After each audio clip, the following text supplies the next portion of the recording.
جی آگے پڑھنا شروع کر دیں. بسم اللہ الرحمن الرحیم.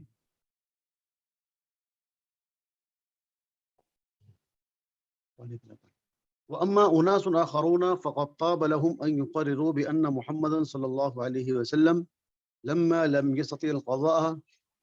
على معظم ما كان معروفا لدى العرب من الأعراف والتقاليد والطقوس والاعتقاد الغيبية عمد فأسبغ على كل ذلك ثوب الديانة وأخرجه مخرج التكاليفات الإلهية. وبتعبير آخر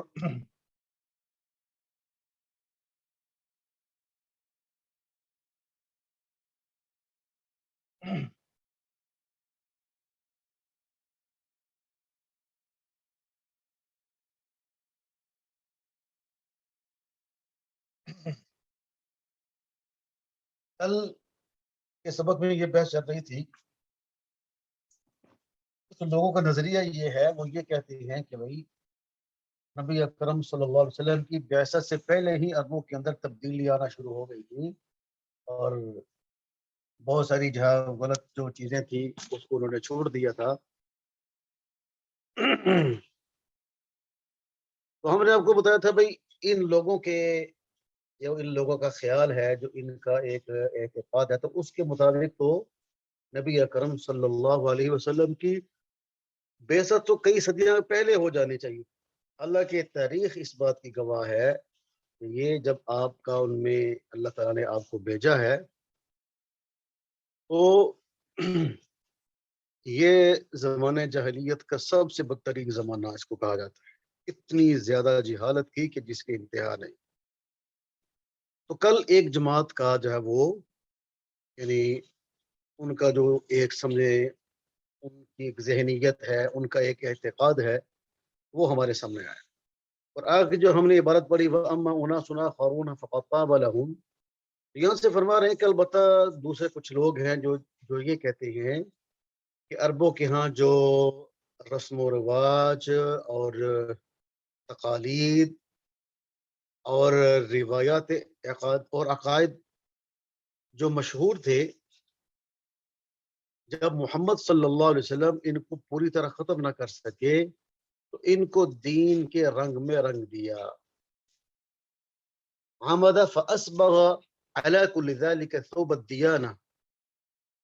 تو آپ ان کو اور ان کا اظہار اس طرح کیا گویا کہ اللہ تعالیٰ کی طرف سے یہ حکم آیا ہے.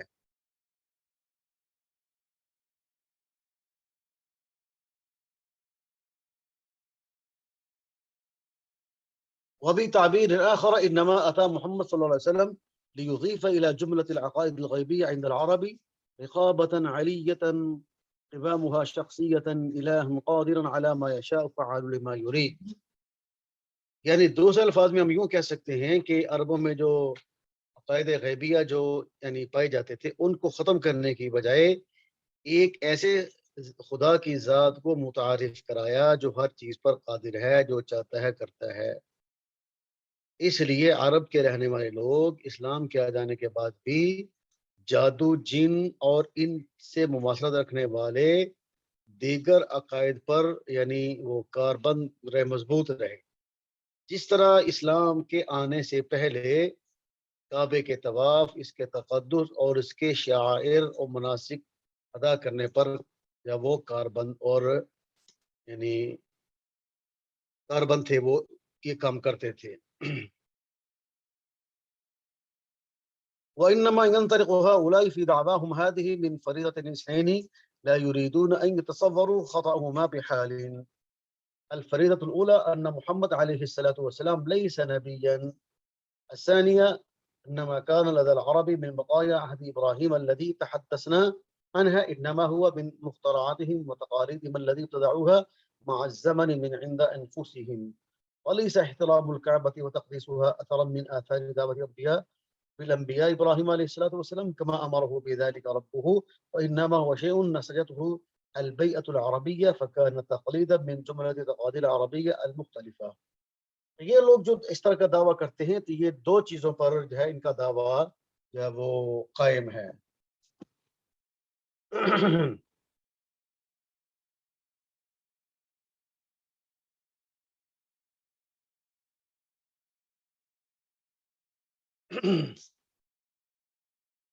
فرضیتین اثنتین، یعنی دو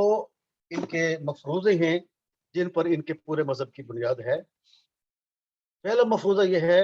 کہ محمد صلی اللہ علیہ وسلم نبی نہیں تھے معاذ اللہ، اور دوسرا مفروضہ یہ ہے کہ ابراہیم علیہ السلام کے جو باقی ماندہ شاعر، یعنی جو ہم نے پیچھے بیان کیا کہ بھائی وہ کیا نا جیسے وہ کعبہ کا احترام کرتے تھے، طواف کرتے تھے، تو وہ کہتے ہیں کہ یہ جتنی بھی چیزیں ان کے اندر تھیں، یہ ابراہیم علیہ السلام کے جو ہے نا وہ ان کی شریعت کے آثار نہیں تھے، بلکہ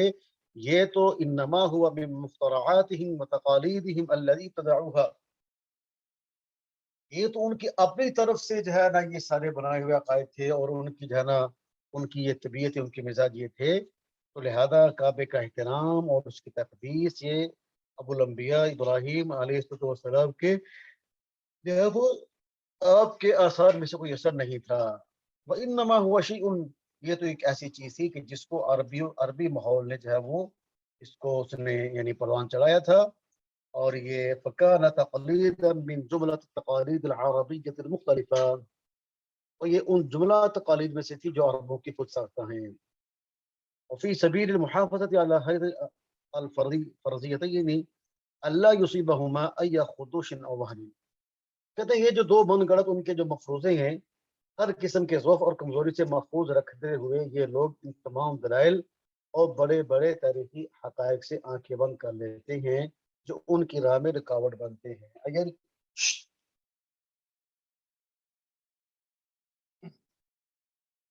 تو اس اپنے غلط عقیدے کی وجہ سے تاریخ کا انکار کر دیتے ہیں، اور وہ جو ہے جو حقیقت حال ہے اس کا انکار کر دیتے ہیں۔ یعنی جو ان کی راہ میں رکاوٹ بنتے ہیں یا ان کے عقیدے کو جو ہے اس کا فساد کو ظاہر کرتے ہیں۔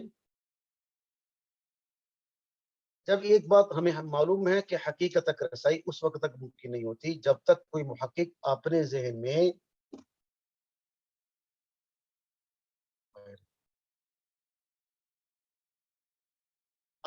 ذہن میں پہلے ہی سے کوئی مفروضہ قائم کر کے بحث کا آغاز کرے۔ یقیناً اس قسم کی تحقیق بیکار اور مضحکہ خیز ہے، یعنی یہ ان کا بس عقیدہ یہ بن گیا اور اس پر جانا وہ ساری مرد کھڑی کر رہے ہیں اپنے باطل دعووں کی۔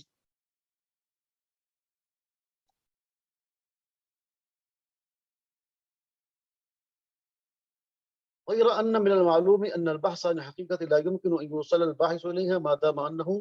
لا يخط السبيل نحوها إلا ضمن ما تمسح به الفرضية التي وضعتها في ذهنه سلفا۔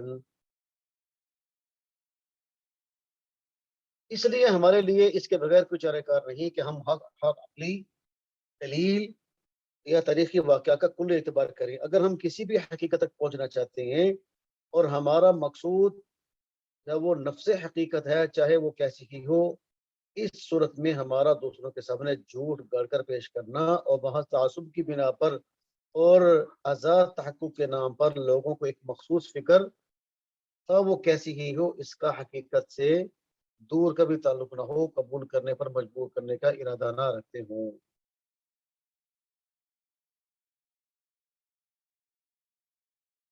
اس لیے ہم یہ کہتے ہیں کہ یہ بات ہمارے پاس سے ممکن نہیں ہے کہ ہم حضرت محمد صلی اللہ علیہ وسلم کی نبوت کے مختلف دلائل جیسے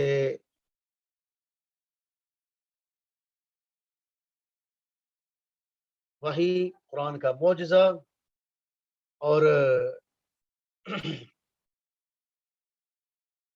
دوسرے انبیاء کی دعوت کا آپ کی دعوت کے ساتھ مطابقت اور آپ کے اخلاق اور آپ کے اوصاف سے چشم پوشی کر لیں، محض اس مفروضہ کو تسلیم کرنے کے لیے کہ حضرت محمد صلی اللہ علیہ وسلم نبی نہیں تھے، یہ کسی طرح بھی ممکن نہیں ہے، ایسا نہیں ہو سکتا۔ یہ تو ان کا باطل دعویٰ ہے۔ كما أنه لا يمكننا أن نغمس الفكر عن التاريخ الذي ينص على بناء إبراهيم الكعبة المشرفة بأمر ووحي من الله جل جلاله۔ جیسے ہمارے پاس یہ بھی ممکن نہیں ہے کہ ہم اس سے جو ہے وہ نظریں پھیر لیں کہ خانہ کعبہ کی تعمیر ابراہیم علیہ السلام نے اللہ کا حکم اس کی وحی کی طرف کے مطابق کی تھی، اور اس حقیقت سے انکار کر دے کہ تمام انبیاء نے ایک کے بعد دیگر جن عقائد اللہ تعالیٰ کی وحدانیت، اس پر ایمان لانا اور حشر و نشر کے متعلق، یعنی جو مغیبات اور جنت اور دوزخ پر ایمان لانے کی جو دعوت دی ہے، جیسا کہ تمام آسمانی کتابوں میں سے معلوم ہوتا ہے، جس کی تصدیق تاریخ اور یعنی تمام نسلیں ہر دور میں کرتی رہی ہیں۔ ان سب کو ہم اس وجہ سے جو ہے وہ ان کو تسلیم کر دیں، ان کو تسلیم کرنے سے انکار کر دیں، ان کو ماننے سے انکار کر دیں کہ بھائی جو ہے نا یہ باتیں تو ساری دور جاہلیت میں بھی پائی جاتی تھی، جن کو ہم بقائے عہد ابراہیم کہتے ہیں، اور ہاں یہ یوں کہیں کہ بھائی یہ عربوں کے اندر خود یہ چیزیں موجود ہوئی تھیں، ٹھیک ہے۔ تو لہذا یہ بات جاننا ضروری ہے کہ وہ لوگ جو اس قسم کا خیال رکھتے ہیں، ومن الجدير أن تعلم أن الناس الذين يطيب لهم أن يزعموا هذا الزعم لا يسوقون بين يدي زعمهم هذا ولا من خلفه أي برهان أو دليل مهما كان نوعه۔ ہم یہ کہتے ہیں کہ یہ جو لوگ اس طرح کا جن کا یہ ذہن ہے، ان کے پاس کسی قسم کی کوئی جو ہے نا وہ ان کے پاس کوئی واضح دلیل نہیں ہے۔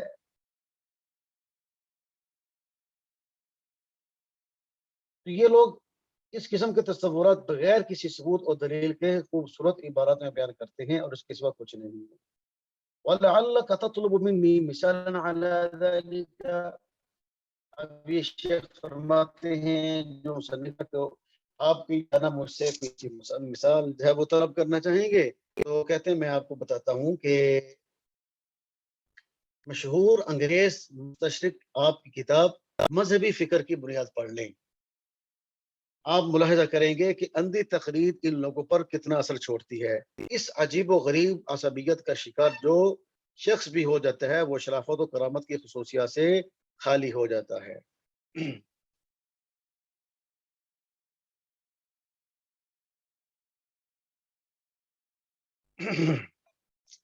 اور عظیم دلائل اور روشن حقائق کے سامنے اندھا بہرا بن جاتا ہے،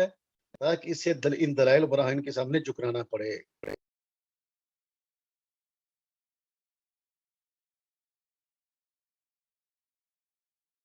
تو کہتے ہیں گب کی نظر میں اسلام کی فکری بنیاد عربوں کے پرانے عقائد اور افکار غیبیہ پر قائم ہے۔ پھر جب آپ صلی اللہ علیہ وسلم تشریف لائے تو آپ نے ان میں غور و فکر کیا، اور ان میں سے جن میں کچھ تغیر تبدل کر سکے انہیں تبدیل کیا، اور باقی ماندہ عقائد کو آپ نے جو ہے نا وہ دین اسلام کا لبادہ اڑا دیا، اور انہی کی مناسبت سے کچھ دیگر افکار اور مذہبی رسومات ایجاد کر لیں۔ اس وقت سب سے بڑی مشکل بات جو وہ یہ تھی کہ آپ چاہتے تھے کہ اس مذہبی زندگی کا نمونہ صرف عربوں کے لیے ہو، بلکہ صرف عربوں کے لیے نہ ہو بلکہ تمام اقوام عالم کے لیے ہو۔ چنانچہ انہوں نے اس زندگی کو قرآن کے طریقہ پر استوار کیا۔ اب یہ دیکھیں کیسی جو ہے نا وہ بے سر و پا باتیں کر رہا ہے۔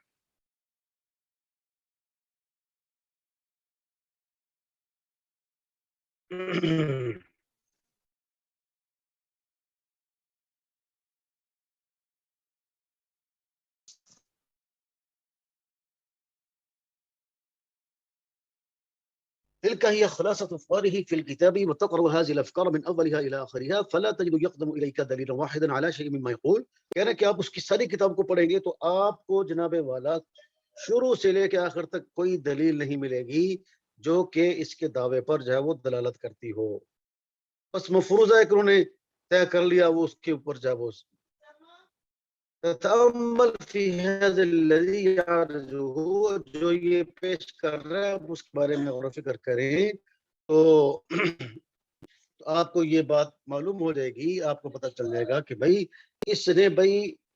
اس کی استودع قواه العقلیہ بعیدا عن المکان الذي جلس يكتب فيه، بھائی جہاں پر بیٹھ کے یہ کتاب لکھ رہا ہے تو وہاں پر تو اس کے پاس عقل جانا وہ دور دور تک عقل کا اس کے ساتھ کوئی تعلق ہی نہیں ہے، یعنی یہاں سے عقل کا گزر ہی نہیں ہوا، بلکہ ان عقلی صلاحیتوں کے بدلے میں دیگر اوہام و خیالات کو جگہ دی، اور انہی اوہام اور خیالات فاسدہ کی روشنی میں اپنے خیالات و افکار مرتب کرتا رہا۔ تو یہ ہے ان لوگوں کی اصلیت جو کہ اسلام کی مخالفت کرتے ہیں اور ان غلط عقائد کی کاربند ہیں۔ یہ بات واضح معلوم ہوتی ہے کہ گپ جس وقت اپنی کتاب کے عربی ترجمے پر مقدمہ لکھ رہا تھا تب اس نے یہ خیال کیا کہ قارئین اسلام کے بارے میں اس کے ان خیالات کو حکارہ سے رد کر دیں گے، تو وہ پھر معذرت کرنے لگا ہے. راح يعتذر بأن قال إن الأفكار التي أسست عليها هذه الفصول ليست بنات دماغ هذا المؤلف. کہنا کہ پھر وہ یعنی لوگوں سے معذرت کرتا ہے جب اس نے یعنی اس کتاب کا عربی ترجمہ کیا، اس کو معلوم تھا کہ بھئی لوگ میری مخالفت کریں گے، خصوصاً مسلمان. اب وہ لوگوں سے معذرت کا جو ہے وہ کرتا ہے. وہ کیا کہتا ہے کہ یہ جو میں نے افکار پیش کیے ہیں جن پر میں نے ان فصولوں کو میں نے بنیاد رکھی ہے، تو اس مؤلف کے جو ہے نا اختراع نہیں ہے، بل سبقنی الیہ ودلنی علیہ جماعت من الفکرین ومن اقطاب المسلمین. کہہ رہا بھائی مجھ سے پہلے مفکرین کی ایک جماعت اور بڑے بڑے مسلمان قلم کار ہیں اس قسم کے افکار پیش کر چکے ہیں، اور وہ اتنے زیادہ ہیں کہ ان کے ناموں کو احاطہ کرنا بھی مشکل کام ہے. بس میں یہاں پر بطور مثال ان میں سے ایک نام ذکر کرنے پر اکتفا کرتا ہوں، اور وہ ہیں شیخ کبیر شاہ ولی اللہ محدث دہلوی. ثم نقل نسلا للشيخ الولي الدهلوي من كتابه الحجة الله البالغة، ويبدو أنه يتمنى إلى أن أحدا من القراء لن يجسم نفسه مشقة الرجوع إلى الكتاب والتأكد من الصل الذي فيه. تو یہ اس نے جو ہے وہ شاہ ولی اللہ محدث دہلوی رحمۃ اللہ علیہ کی جو کتاب ہے حجت اللہ البالغہ، ان میں سے ایک اقتباس نقل کیا. کہتے ہیں کہ معلوم ہوتا ہے کہ اسے اس بات کا اطمینان تھا کہ کوئی بھی قاری اپنے آپ کو مشقت میں ڈالتے ہوئے اصل کتاب سے رجوع نہ کرے گا اور نہ ہی اس حوالے کی تصدیق و تاکید کرے گا. اس لیے اس نے حسب منشا اس عبارت میں تعریف کی، اور اس نے جو ہے وہ صرف اتنی عبارت پر اکتفا کیا کہ جس سے معنی اور مقصد بدلا جا سکتا ہو، حتیٰ کہ اس نے شاہ ولی اللہ کی طرف وہ بات منسوب کر دی جس کے آپ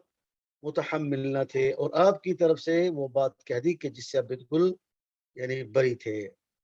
وہ عبارت جو اس نے پیش کی وہ کیا ہے؟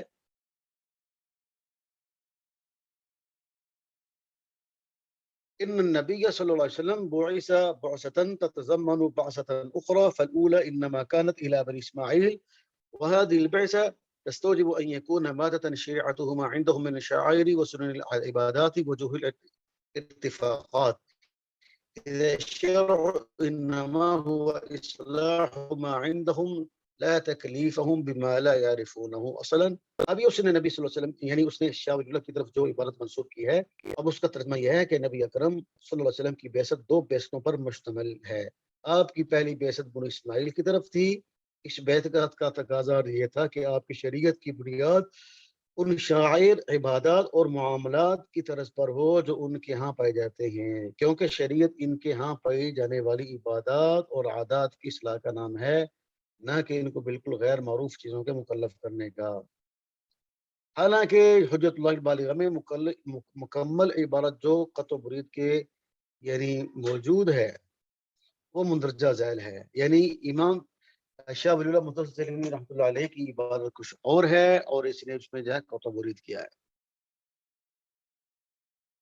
اور اس کی عبارت یہ وعلم انه صلی اللہ علیہ وسلم بعث بالحنیفیۃ الاسماعیلیہ لاقامۃ عجوها وإزالة تحريفها وإشاعة نورها، وذلك قوله تعالى ملة أبيكم إبراهيم. بھئی آپ یعنی شاہ صاحب نے جو لکھا اپنی کتاب میں، تو اس کا ترجمہ اور اس کی عبارت یہ ہے کہ آپ حنیفیہ اسماعیلیہ یعنی اسماعیلیہ جو شریعت ہے اس کے ساتھ آپ مبعوث کیے گئے تاکہ آپ ٹیڑے کو سیدھا کریں اور تحریف کو زائل کریں اور نور کو پھیلائیں. اور اللہ فرماتا ہے ملت ابیکم ابراہیم، تمہارے باپ ابراہیم کا دین ہے، ان کی ملت ہے. ولما كان الامر على ذلك، وجب ایسا ہی ہے، وجب ان تكون اصول تلك الملة المسلمة وسنتها مقررة. جب معاملہ اسی طرح ہے تو لازم ہے کہ اس ملت کے اصول اور مسلمہ اور سنن اور طرق مقرر ہوں. نبی اکرم صلی اللہ علیہ وسلم یہ ایک ایسی قوم کی طرف مبعوث ہوئے جس میں سنت راشدہ کے بقایا موجود تھے، تو ان میں کسی تغیر اور تبدل کی کوئی گنجائش نہ تھی. چلیں جی انشاءاللہ ابھی میرے دوسرے سبق کا وقت ہو گیا ہے، کل انشاءاللہ یہ آخر سے کل پڑھ لیں گے. تو یہ اس طرح کے لوگ ہیں، یہ لوگ ان کی عربی سن کے، ان کی شکلیں دیکھ کے لوگ متاثر ہوتے ہیں، حالانکہ یہ سب سے بڑے دین کے دشمن ہیں، اسلام کے دشمن ہیں، اور جو ہے وہ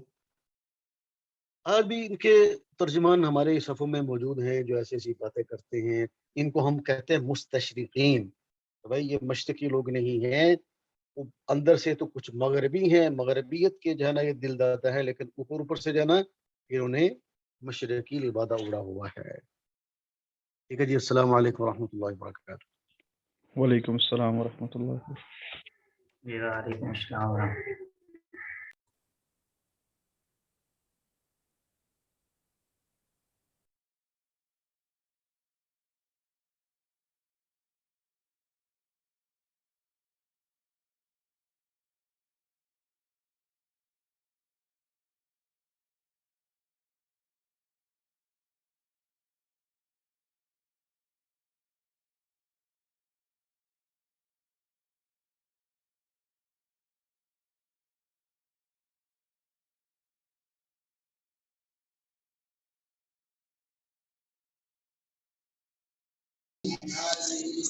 میٹنگ اینڈ کر دیں بھائی افاق صاحب،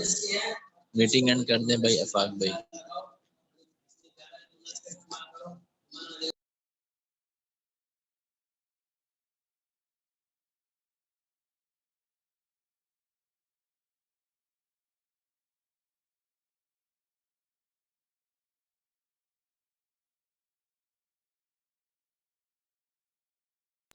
السلام علیکم ورحمۃ اللہ وبرکاتہ. افاق بھائی میٹنگ اینڈ کر دیں.